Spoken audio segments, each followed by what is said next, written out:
ఇది మనసు మీద ఈ పార్కిన్సన్స్ అనేది మనసు మీద లేదా శరీరం మీద ఎలాంటి ఎఫెక్ట్ చూపిస్తుంది? సో వీళ్ళకి ఈ వ్యాధి ఉన్న వాళ్ళకి పార్కిన్సన్స్ వాళ్ళకి మోటార్ సిమ్టమ్స్ అని ఉంటాయి. Motor symptoms, non motor symptoms. Motor symptoms అంటే ఇందాక చెప్పినట్టు ఏంటి కదలికలలో అది ఇట్ కెన్ బి ఎక్కువ మూమెంట్, తక్కువ మూమెంట్. అంటే ట్రెమర్ ఉండొచ్చు, తక్కువ మూమెంట్స్ అంటే రిజిడిటీస్, స్టిఫ్నెస్, టైట్గా ఉండడం, ఇట్లాంటివి, వాకింగ్, ఇవన్నీ motor symptoms. Non motor symptoms అని ఉంటాయి. అంటే అంటే మూమెంట్ రిలేటెడ్గా కానివి.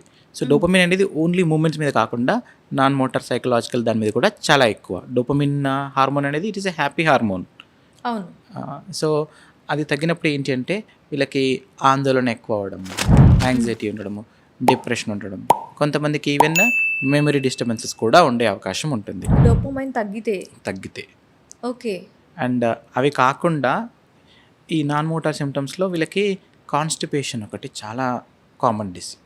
కాన్స్టిపేషన్ పార్కిన్సన్ డిసీజ్లో ఇంకా చాలా స్టడీస్లో తెలిసింది ఏంటి అంటే పార్కిన్సన్ డిసీజ్ కాన్స్టిపేషన్ అనేది ఆల్మోస్ట్ ఒక డిసీజ్ వచ్చే కంటే ఒక 10 years ముందే, 20 years ముందే కాన్స్టిపేషన్ ఉంటుందంట. ఓకే. సో అంటే అదొక కాన్స్టిట్యూషన్ వస్తే ఇది దారి తీసే అవకాశం ఉందని ముందే జాగ్రత్త పడాలా? అట్లా చెప్పలేము మనము. కానీ పార్కిన్సన్ డిసీజ్ ఉన్న వాళ్ళకి కాన్స్టిపేషన్ అనేది ముందు నుంచే స్టార్ట్ అవుతుందని చెప్పవచ్చు. బట్ ప్రతి కాన్స్టిపేషన్ అనే పేషెంట్ వాళ్ళు పార్కిన్సన్స్కి దారి తీస్తుందని మనం ఎప్పుడూ అనుకోలేము. ఓకే.